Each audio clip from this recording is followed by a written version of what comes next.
तांबूस फुटता उधळलाली भूपाळी रामपारी दिशा नाही उजळल्या आल गोकुळ आपुल्या दारी निर्भेळ आणि सकस चवीच गोकुळ लई भारी निर्भेळ आणि सकस चवीच गोकुळ लई भारी चव आहे कोल्हापुरी गोकुळ लई भारी चव आहे कोल्हापुरी गोकुळ लई भारी गोकुळची दर्जेदार दुग्ध उत्पादने गोकुळ अस्सल चव कोल्हापूरची चव आहे कोल्हापुरी गोकुळ लई भारी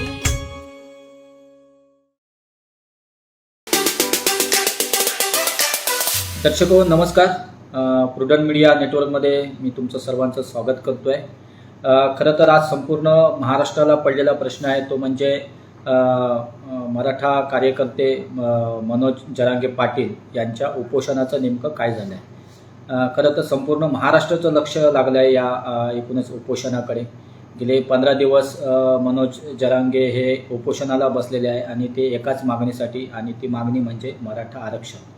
खरं तर त्यांनी उपोषण मागे घ्यावं यासाठी राज्य सरकारकडून बऱ्याच हालचाली किंवा प्रयत्न करण्यात आले. म्हणजे आज तर अगदी महत्त्वाचं म्हणजे अगदी संभाजी ब्रिगेडचे म्हणजे जर पाहिलं असेल तर अगदी भिडे गुरुजींनी देखील त्यांची भेट घेतली, त्यांना उपोषण मागे घेण्यासंदर्भात विनंती केली. मात्र सकाळपासून खऱ्या अर्थानं जर जरांगे पाटील हे गेली 15 दिवस उपोषणावर ठाम आहेत आणि आज देखील ते उपोषणावरच ठामच आहेत. मात्र कुठेतरी आत्ताच त्यांनी नुकतीच पत्रकार परिषद घेऊन नेमकी आपली भूमिका त्यांनी मांडलेली आहे आणि त्या भूमिकेतून एक गोष्ट थोडीशी समोर आलेली आहे की ते उपोषण घ्यायला मागे आहेत, मात्र आंदोलनावर ते मात्र ठाम आहेत. याचा अर्थ ते आंदोलन कुठेही मागे घेत नाही आहेत, मात्र उपोषण ते मागे घेण्याच्या भूमिकेत आहेत. पण हे उपोषण मागे घेण्यापूर्वी अजून त्यांनी घेतलेलं नाही आहे, पण मागे घेण्यापूर्वी त्यांनी काही अटी शर्ती हे राज्य सरकारसोबत ठेवलेले आहेत. मग आधी त्यांनी सर्वात महत्त्वाचं म्हणजे खुद्द मुख्यमंत्री उपमुख्यमंत्री यांनी इथं येऊन, त्याचबरोबर अगदी उदयनराजे भोसले यांनी देखील उपोषणस्थळी येऊन त्यांनी संपूर्ण मराठा आंदोलकांना किंवा मराठा समाजाला एक आश्वासित करावं की आम्ही मराठा समाजाला आरक्षण हे देणार. आणि हे जोपर्यंत त्यांनी अगदी मुख्यमंत्री एकनाथ शिंदे असतील किंवा उपमुख्यमंत्री देवेंद्र फडणवीस असतील, अजित पवार असतील, तर यांनी अगदी मराठा समाजाला अगदी आश्वासित करावं की काही केल्या आपण तुम्हाला या समाजाला मराठा समाजाला आरक्षण देणार, अशा पद्धतीचं अगदी ठोस आश्वासन त्यांनी द्यावं. त्याचबरोबर त्यांनी अजून काही 5 अटी घातलेल्या आहेत. त्यामध्ये सगळ्यात महत्त्वाचं म्हणजे जे खऱ्या अर्थाने जर काही दिवसांपूर्वी मुख्यमंत्री एकनाथ शिंदे यांनी पत्रकार परिषद घेऊन अगदी जाहीर केलं होते की ज्या पुरावे जे निजामशाही काळातील जे कुणबी समाजाच्या जे काही पुरावे जर मिळत असतील तर त्यांना कुणबी मराठा म्हणून दाखला द्यायला काहीच हरकत नाही आणि त्या पद्धतीने सरकार त्यांना दाखले देतील, प्रमाणपत्र देतील, जेणेकरून अनेकांच्या नोकरीचा किंवा शिक्षणाचा जर काय प्रश्न असेल तर तो तातडीने मार्गी लागेल आणि त्यामुळे असं प्रमाणपत्र द्यायला राज्य सरकारकडून काहीच अडचण नसेल. मात्र ते पुरावे द्यावे लागतील अशा पद्धतीची त्यांनी अट घातली होती. मात्र ज्यांना पुरावे मिळतील त्यांना ते प्रमाणपत्र देण्यात येईल, मात्र ज्यांना पुरावे नसतील तर त्या लोकांनी किंवा त्या समाज बांधवांनी नेमकं काय करावं. त्यामुळे अगदी जर ज्यांना पुरावे सापडले नसतील तर त्या देखील मुलांना किंवा ज्यांना त्या दाखल्याची गरज असेल अशा प्रत्येक मराठा समाजातील बांधवाला सरसकट दाखला देण्यात यावा. कुणबी मराठा हा सरसकट दाखला देण्यात यावा, हे महत्त्वाची अट त्यांनी घातलेली आहे. त्याचबरोबर दुसरी अट म्हणजे महत्त्वाची म्हणजे जे जालन्यामध्ये याच आंदोलनावरून जो काही लाठीचार्ज झाला आणि जे काही पोलिसांकडून त्यानंतर गुन्हे दाखल करण्यात आलेत मराठी बांधवांवर, तर ते सर्वच्या सर्व गुन्हे हे मागे घेण्यात. दुसरी सर्वात त्यानंतर महत्त्वाचा विषय आहे तो म्हणजे की अतिशय जे काही 1 महिन्यामध्ये जो अहवाल येणार आहे आणि त्या अहवालानुसार म्हणजे एक निवृत्त न्यायाधीशांच्या नेतृत्वाखाली एक कमिटी नेमण्यात आली अध्यक्षतेखाली, आणि ती कमिटी आता हैदराबादला जाणार आहे आणि काही अहवाल पुरावे ते गोळा करणार आहे आणि त्यानुसार ते 1 महिन्याच्या आतमध्ये तो अहवाल राज्य सरकारकडे देणार आहे. अहवाल काही असो, तो अगदी विरोधात जरी असला तरी मराठा समाजातील बांधवांनी आता मागे हटता कामा नये आणि हे उपोषण हे आंदोलन हे आपण त्याच पद्धतीने चालू ठेवणार आहे. हे उपोषण आता आपण मागे घेणार नाही, अशा पद्धतीचं विधान हे आत्ताच नुकत्याच घेतलेल्या पत्रकार परिषदेमध्ये जरांगे यांनी सांगितलेलं आहे.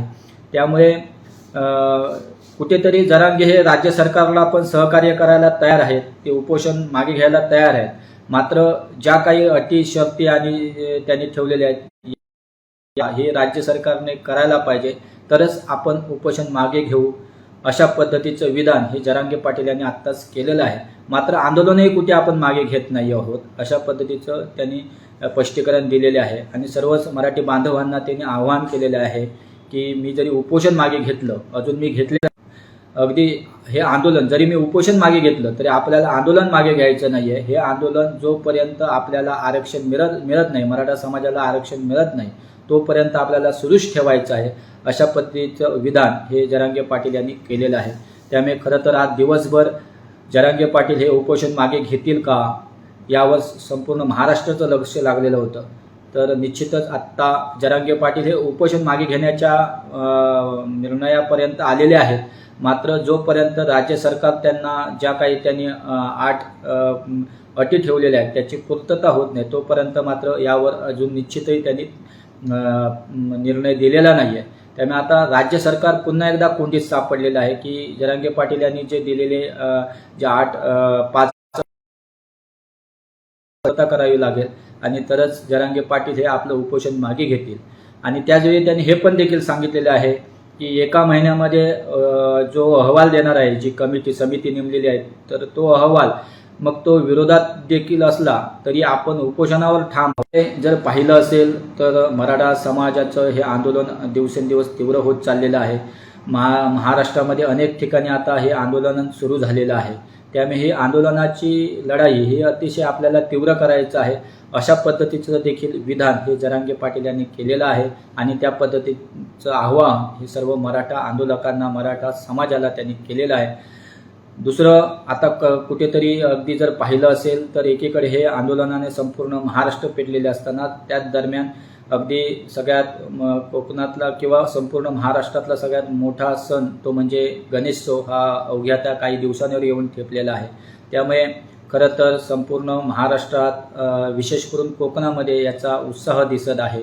आणि त्याचमुळे कोकणामध्ये मोठ्या प्रमाणावर इथनं चाकरमानी हे कोकणामध्ये गणेशोत्सव कालावधीत जात असतात आणि त्यांची कुठेही गैरसोय होऊ नये म्हणून राज्य शासनाने काही निर्णय घेतलेले आहेत. आणि त्यामध्ये सगळ्यात महत्त्वाचं म्हणजे कोकणाकडे जाणारी जी वाहतूक आहे, अगदी पुणे बेंगलोर जो हायवे आहे त्याच्यावरील जड वाहतूक म्हणेल किंवा मुंबई गोवा जो जुना महामार्ग आहे त्यावरील जड वाहतूक ही त्या कालावधीमध्ये कमी करण्याचा, अवजड वाहतूक ही बंद करण्याचा निर्णय घेतलेला आहे, जेणेकरून वाहतूक कोंडी होऊ नये आणि जे चाकरमानी कोकणात जाणारे त्यांची कोणतीही गैरसोय होऊ नये, त्यांचा प्रवास सुखकर व्हावा या दृष्टीने त्यांनी हा निर्णय घेतलेला आहे.